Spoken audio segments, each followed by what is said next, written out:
Hello viewers, welcome to my channel. और आज के वीडियो में कर रहे हैं NCERT class 10 chapter number 6 triangle, exercise number 6.3, 6.1 और 6.2 मेरे चैनल पर है, आप जाकर देख सकते हैं। और इंट्रोडक्शन आज हम करने वाले हैं। इंट्रोडक्शन में हम ये 6.3 ऐसे शुरू नहीं कर सकते, इसके लिए कुछ इंट्रोडक्शन मतलब कुछ बेसिक कंसेप्ट वाली चीज़ें हैं, तो हम इसको करेंगे आज। तो इस वाली एक्सरसाइज में हमें क्या देखने को मिलेगा, सिमिलर दिखाना पड़ेगा ट्रायंगल्स को। ठीक है, तो ट्रायंगल को सिमिलर दिखाने के लिए हमारे पास कुछ क्राइटेरिया होते हैं और वो क्राइटेरिया हमें पूरे करने पड़ेंगे, जिसके बिना ये सब नहीं हो सकता। मतलब हम इन ट्रायंगल्स को सिमिलर नहीं दिखा सकते। तो कौन कौन से वो क्राइटेरिया हैं हम उनके बारे में बात करेंगे। अगर हमें ये क्राइटेरिया अच्छी तरह समझ में आ गए तो फिर एक्सरसाइज आसानी से हो जाएगी, फिर कोई दिक्कत नहीं है, फिर मुझे भी नहीं कराने की जरूरत पड़ेगी, फिर आप मुझसे भी जल्दी जल्दी कर देंगे। ठीक है, तो हम यहाँ पर क्या बात कर लेते हैं, सिर्फ क्राइटेरिया की बात कर लेते हैं। तो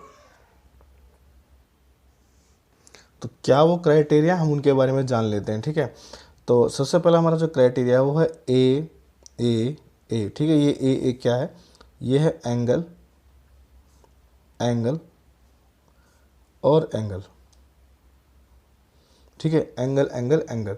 तो जब भी हमारे पास दो ट्रायंगल हो, मान लीजिए ये दो ट्रायंगल है, ठीक है, और मान लीजिए मैं दो ट्रायंगल ले लेता हूँ, ये मेरे पास ट्रायंगल है, इस ट्रायंगल का नाम है ए बी और सी, ये है पी क्यू और ये आर। तो अब हम यहाँ पर देखेंगे, अगर मुझे कहा जाए कि ए ट्रायंगल, इस ट्रायंगल का एंगल ए और इस वाले ट्रायंगल का ये वाला एंगल दोनों इक्वल है। ठीक है, और अब मुझे बताया जा रहा है कि अब ये वाला जो ट्रायंगल है, ये वाला एंगल है इस ट्रायंगल का, और इस वाले ट्रायंगल का ये वाला एंगल है, ये बराबर है।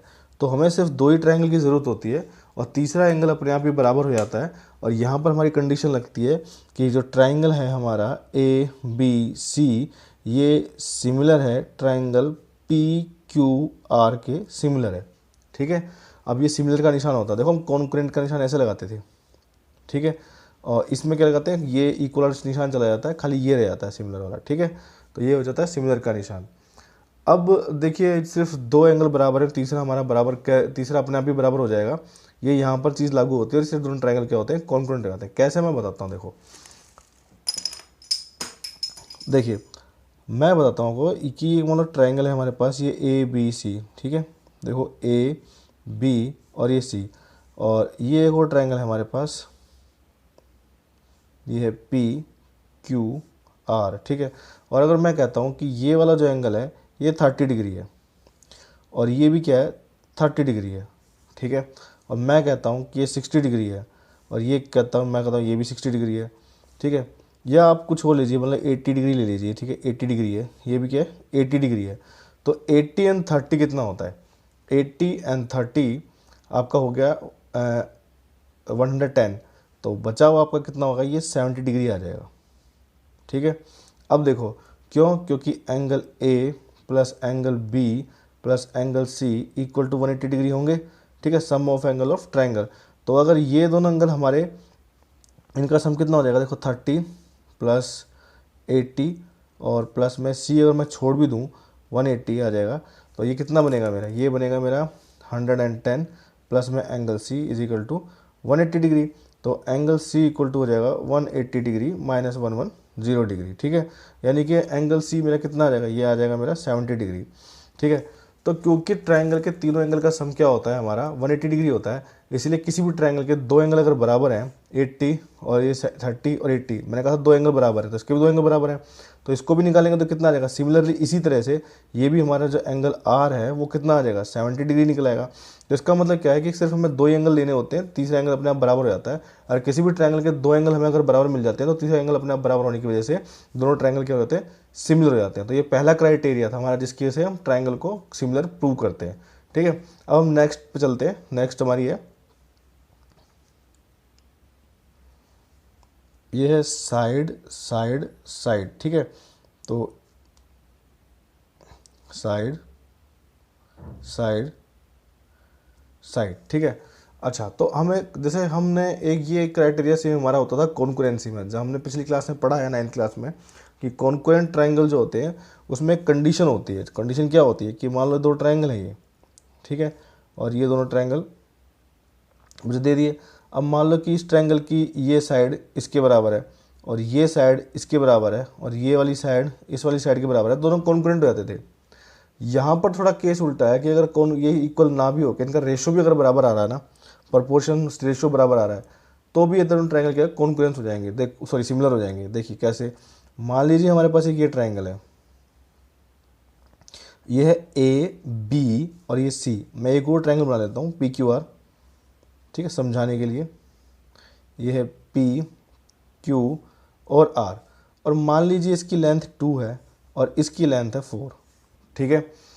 इसकी लेंथ मान लेते हैं 2.5 है और इसकी लेंथ है 5, ठीक है।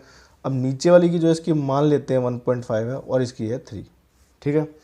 तो अब अगर हम यहाँ पर ध्यान से देखेंगे तो मैं बता सकता हूँ कि दोनों ट्रायंगल सिमिलर है। कैसे? कि साइड की वजह से। अब आप कहेंगे कि इक्वल तो है नहीं, क्योंकि हमें देखना भी नहीं है इक्वल, सिर्फ हमें क्या देखना है कि रेशो देखना है, इनका रेशो बराबर आ रहा है कि नहीं आ रहा है। अगर रेशो बराबर आ रहा है तो इसका मतलब ये दोनों ट्रायंगल क्या हो जाएंगे, कॉन्करेंट हो जाएंगे। जैसे अगर मान लीजिए मैं ले रहा हूँ ए बी, तो ए बी के कॉरस्पॉन्डिंग साइड कौन सी है, P Q. A B upon में मैं पी क्यू ले लेता हूँ तो कितना आ जाएगा 2/4, इसको ले लेते हैं 2/4, ये कितना आ जाएगा 1/2। इट्स मीन क्या हो गया कि ए बी अपॉन में पी क्यू 1/2 है, मतलब ए बी का रेशो पी क्यू के साथ क्या है 1/2 है।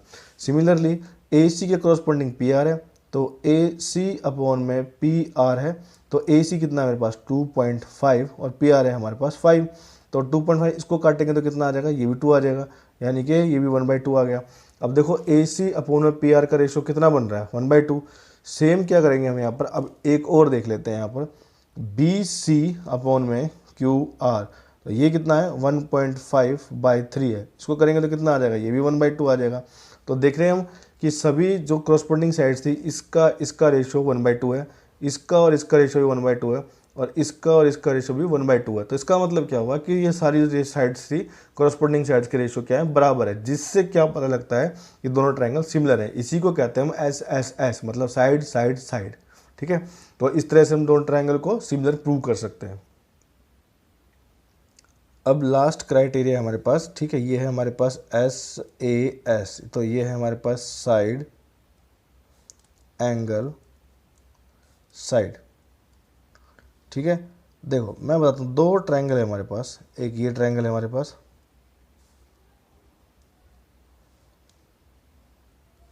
ये है ए बी सी और ये है पी क्यू आर। अगर कोई मुझे बोल दे कि ये जो है, मैं मान लेता हूँ 1.5 है और ये मुझे 3 दिया हुआ है, इसको ले लेते हैं 2.5 और ये 5, ठीक है। और ये मान लो 60 डिग्री है और ये भी क्या है हमारा 60 डिग्री है। तो अगर मैं ए बी अपॉन में पी क्यू करूँ, इनका रेशो निकालूं, कॉरस्पॉन्डिंग साइड्स तो यही है इसकी, ठीक है। देखो ये भी ध्यान रखना होता है, ए बी सी है, पी क्यू आर है, तो ए बी के कॉरस्पॉन्डिंग पी क्यू बनेगी, ठीक है, ये भी ध्यान रखना। तो ये कितना आ जाएगा 1.5/3, तो कर देंगे कितना आएगा ये 1/2। अब देन देखो एंगल बी बराबर है किसके, एंगल क्यू के, जो कि 60 डिग्री है, ठीक है। मैंने ऐसा ले लिया था, अगर मान लो ऐसा दिया हुआ है तो इससे क्या होगा, बी सी अपॉन में क्यू आर, तो ये हो जाएगा हमारा 2.5/5, तो ये कितना आ जाएगा इक्वल टू 1/2। अब देखो कॉरस्पॉन्डिंग साइड्स जो है इनका रेशो बराबर, इनका रेशो बराबर, बीच में जो एंगल है ये हमारा बराबर आ रहा है, तो ये कंडीशन होती है हमारी एस ए एस। तो यानी कि दो ट्रायंगल जिनकी कॉरस्पॉन्डिंग साइड्स हो, कॉरस्पॉन्डिंग साइड्स का रेशो बराबर आ रहा है और उनके बीच का एंगल अगर इक्वल है तो एस एस कंडीशन लग जाती है, जिसे कहते हैं हम साइड एंगल साइड। और इस क्राइटेरिया से हम ये बता सकते हैं कि दोनों ट्रायंगल कैसे हमारे सिमिलर हैं। अभी हम 6.3 को एक्सरसाइज शुरू करेंगे तो और भी अच्छी तरह क्लियर हो जाएगा, ठीक है। तो इस वीडियो में बस इतना ही इंट्रोडक्शन वीडियो था। अभी देखते हैं अगली एक्सरसाइज में करेंगे तो हम और इस तरह क्लियर हो जाएगा। मैं साथ साथ आपको सारे क्राइटेरिया दिखाता चलूँगा। बाय।